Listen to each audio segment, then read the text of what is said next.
It's now time for Let's Talk with Jesse Stewart on WSBS and on the free WSBS app. All right, and on the program this morning on WSBS, been a long time, actually a real long time since he's been on the air with us. Thomas Reed, of course, talking about the UFO park and everything that's been going on. Of course, 52 years now since the UFO incident of 1969. And Rob is on, and Thom is on Zoom with us this morning. Thom, how you doing? Very good, Jesse. Thanks for having me again, my friend. Great to have you here, and also helping Thom out with some things locally. We have Rob Tiersey, who's on the phone with us. And Rob, great to have you on the program for the first time. Thank you very much. Appreciate it. Excellent. So, Thom, I know dropped off to my office a few weeks back was a bunch of UFO Park thermoses, and you're looking to give those away, correct? Give them out as you see fit. Excellent. So I guess what we're going to do is, and you can call at the end of the show. That way I'll have an arm available to to grab the phone. Let us know if you know any of the name of the sponsors of the UFO Park. If you know any of the sponsor names, then you'll get a thermos for the UFO Park. And they're pretty cool. I have my own thermos as well. Ron has one in his office too. So we're giving those away. But Thom, Rob, great to have you on the program. Thom, it's been a while. So, what's the update with the park and everything that's going on? Oh my God, it's so much. And I guess one of the reasons I wanted to focus on the sponsors is we've got some really unique sponsors lately. I mean, I think it was about 2 or 3 months ago. I used to know Jimmy Vaughn from the Fabulous Thunderbirds, and his son, Tyrone, became a sponsor of the park. And we're not quite sure what he's going to donate yet, but he's also very good friends with Rita King, the daughter of B.B. King. And so with that, Rita King is also going to be a sponsor of the park too. So that's kind of neat. It's kind of, it adds another dynamic to it. It's just nice to see, so many different people getting behind it, whether it's, paranormal television or an actor or a TV show, but now we've got musicians too. Sure. And oddly enough, I thought you might like to hear this. I believe I'm going to be meeting Peter Criss from Kiss next week. So excellent. We'll see how that goes. Yeah, we'll see how that goes. Yeah. No promises, but I'm looking forward to that. Big Kiss fan myself, as you know. So sure. Yeah, that's pretty cool. So that's and let's see. Aside from that, we just shot another TV show in Russia through RT International, and I think that's going to air in about a week or so. I shot that with Kathleen Martin, the niece of Betty and Barney Hill, and Travis Walton. So I'm looking forward to that as well. So that's pretty much for the sponsors and what's really been going on with the TV shows. But, I just wanted to also mention that, we're really grateful for all the support that we've gotten over the last year. It's been quite a refreshing change. And the park's looking fantastic, and we've got a lot of locals and those donating flowers and rows of Sharon bushes, and it's been looking really nice over there. And I just wanted to give a shout out and say thank you for all the support. I really appreciate it. Thom, I wanted to mention too, so the park kind of, at least from my memory, maybe I'm off a year or two, but the park really kind of got going in 2015 maybe is kind of when the monument was rolled out? Yes. So, I mean, it's grown a lot since 2015. Like you mentioned, you have all these benches, you have all these sponsors getting behind it, local folks getting behind it. It really must be nice to see everything kind of continuing to snowball and come to fruition. It's the volunteers they're the ones that keep the park and help keep it going. I mean, Thom's family, it's a great memory, but it's the volunteers and everybody coming together and doing a little bit. You've always mentioned this park is for the community. This is the community park. Everybody gets to kind of share a piece of the history, but enjoy themselves over at the park. It's kind of like a museum within the park, if you think about it. Yeah, the marker is there, of course, but the park is kind of a separate entity in itself. It's my idea was to my family, when they used to own what's now Roberto's diner in Sheffield, a restaurant, if you will. My family's thought behind this was that it was a judgment-free diner, and that's kind of what the park became, like an extension of what my family started back in the 60s, a judgment-free area. And after going through something like this, in the years of trying to explain what we went through and what other people went through, like a lot of the locals saw this or was part of it as well. For them, that's kind of what my idea was, to extend that to the community. I live 1,000 miles away, and a lot of people don't realize that. I don't really get to enjoy the park myself, but because of those circles I run in, I meet a lot of influential people, and I think that getting them on board brings attention to the park in a very good way. And they've got a voice, and because of that, it's been growing quite a bit in a positive light too. We've gotten, the donations I get for the park go right to the park. It costs, a little bit to keep that updated and maintained. And that's where the help from, Ryan and Morgan and Terry Davis. I mean, they maintain the park, they keep it up, and they volunteer their time. And it's a good feeling. It really is. And it's nice to have it in a town that I grew up in. And so for that, again, I'm trying to do my best to grow it a little bit and make sure that every year it gets a little bit better and there's something new. Like Rita King and Tyrone. Tyrone's offered to come to Great Barrington and Sheffield and do a free meet and greet at the park.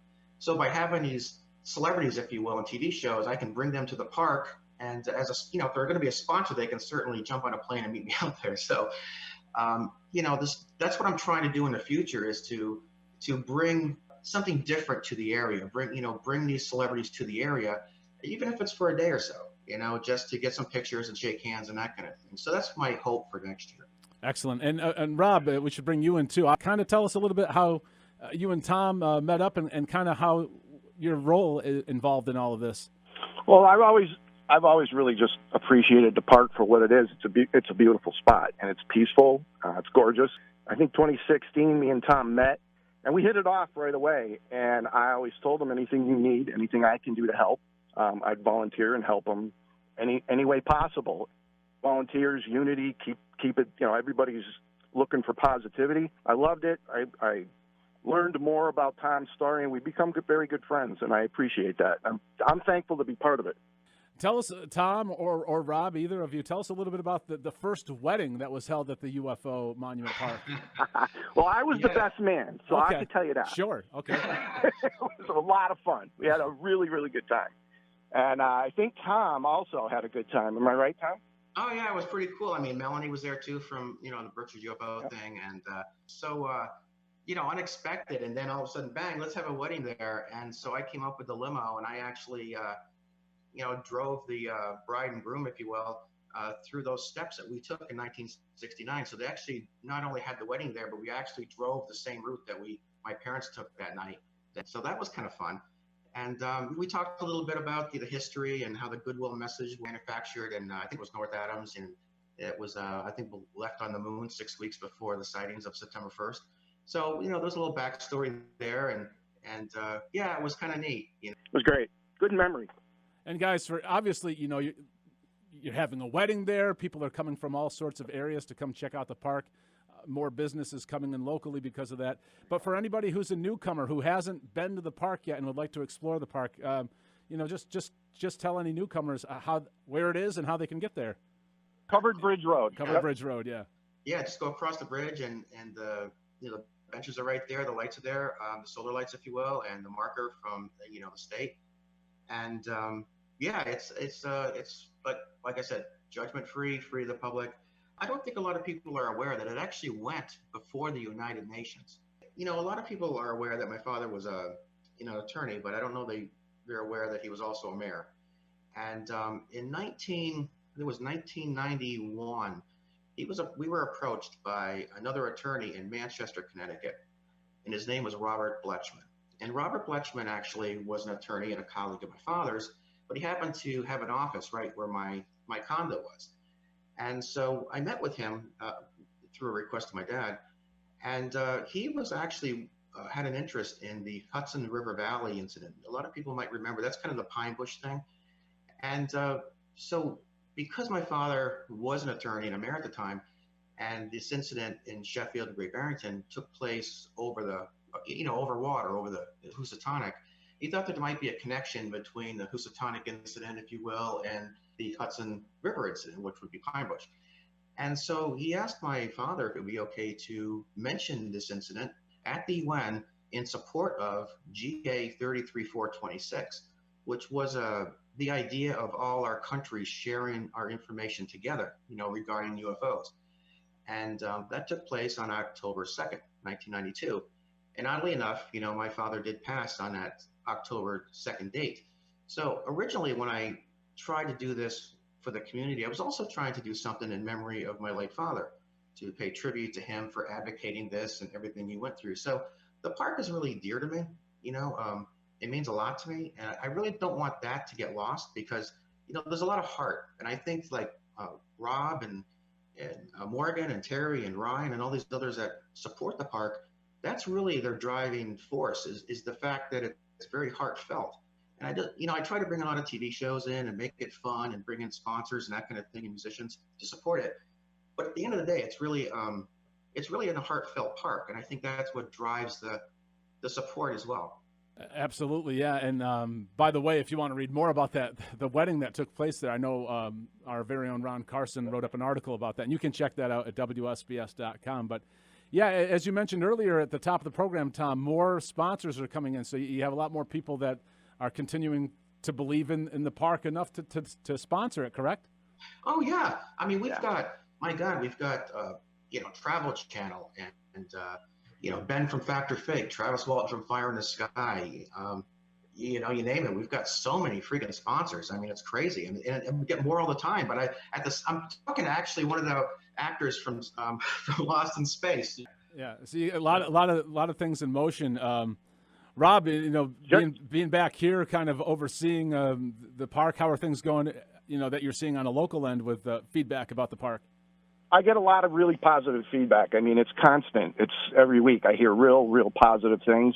You asked about the address. It's Covered Bridge Road. It's right off of Route 7. You can GPS it, and it'll bring you to it. Sure. But constantly, weekly, people talk to me about it. I live about an hour and a half away, and even folks that live near me are like, "Hey, we're going up. We're gonna check it out," and they come back very positive about it. So. Excellent. So again, if you haven't been to the UFO Park in Sheffield yet, check it out. It's a lot of fun, and as you can tell, there's more sponsors coming on. There's people getting married there. Events are being held there. So it's really really building, and it's been going on again since 2015 when it was formed. Thom, did you think back in 2015 it would be this this successful? I would imagine that's kind of what you had your eye on a little bit. I would imagine. It was one of those things that just kind of took shape itself. When they, brought out the monument thing and that thing, and was covered by ABC News. I mean, I was like, wow, that's really, heartfelt. And then of course, then that marker became a monument, and then the monument became a park, and then there were benches donated and solar lights, and I had no idea. It was one of those things that just, I was blindsided. I was overwhelmed actually by the support of it. And then, now it's simply a matter of keeping it mowed. So, that kind of thing.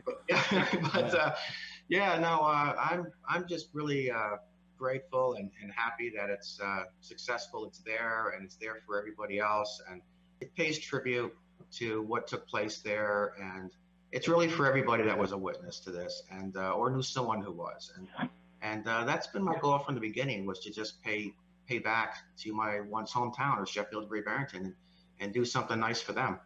And I hope that I hope to see it grow a little bit. Next year we might have a telescope, I guess, might go in. Yep. We'll have to see. But in memory of Stanton Friedman, it was donated by someone in New Orleans. And I guess that's really about it. We're going to try to beautify it. We're sure. Maybe go it back a little further and throw in some more plants and flowers and just make it a nice sitting spot. Rob, you had a question for Thom? Yeah, you mentioned earlier, Thom, about the show you're doing in Russia, or Russian production. Is there going to be a link to that? Somehow people can check that out? I mean, do we know? Yeah, they're supposed to get back to me. I can't say too much because it gets kind of sensitive about it. But I believe it's going to air like next week. It was supposed to air just before Halloween. So, matter of fact, I can send them a text message and see when it's going to air. But as soon as I get wind of when it's going to be on, I'll send it to WSBS, and you can put it on your page if you want to. Or cool. Yeah, it's kind of a speculative type of film, if you know what I mean. Yeah. But cool. Sheffield is definitely mentioned in it. And any word on if any further production companies will be coming to the park itself to shoot, or anything along? Well, right now that's about it. I'm working with a guy named Corey, who used to be the booker for Match Game in LA, and he's teaming up with a production company that shoots for the Food Network, and they're in the middle of shooting something too, which will also include Sheffield and Great Barrington. But it's not it's not Discovery or Travel Channel. And then of course, I am speaking with somebody from one of the creative artists for Inside Edition. That's still on hold, but they're still working with me. So I'm not really sure what's going to happen next year. Yeah.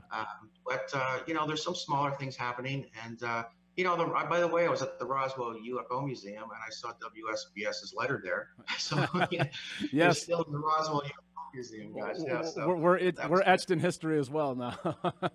Yeah, you are. Yeah. Yeah, actually, there's also a picture of your building on the There wall. you go. And a lot of people I don't think are aware that you're actually in the Roswell Museum. That WSBS is actually in the National UFO Museum in Roswell. Right. Well, covering the story. Yeah, when it happened. Yeah. Thom, Rob, anything else you want to pass along this morning about the UFO park or anything else? I think I'm good. Thom? I just want to thank everybody for their support. And I do have a radio show myself now, which is Interspace TV. And my co-host is Carol Carley out of Los Angeles. So we'll be also, maybe we'll have you on our show, if you don't mind. Yes. Oh, okay. Yes, for me. Both of you. Yeah, it's for sure. Yeah. If you have a couple of minutes, that'd be great to have you on. But we're on, actually, it's KGRA Radio. So anyway. Awesome. Yeah. Well, Thom, I know it's been a long time. I think it's been over probably a year and a half since I've had you on the air. Definitely before Unsolved Mysteries was released to Netflix, and that was last July. So it's overdue for sure. Oh, it's been a long time. Yeah. A long time. Yeah. There was an article, I think, on your WSBS about the incident too. So yeah, and Ron, Ron did one recently as well. Yeah, that was very well written, and I want to thank him for that. And if there's anything I can do for you, or if you'd like to, if anybody locally would like to see something different in the park or has some ideas for us, whatever it takes, would like to beautify it and make that a park for everyone to enjoy.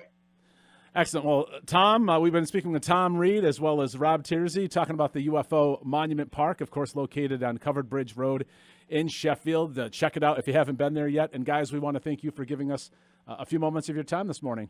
Thank you very much. Thanks again, my friend. All right, thank you.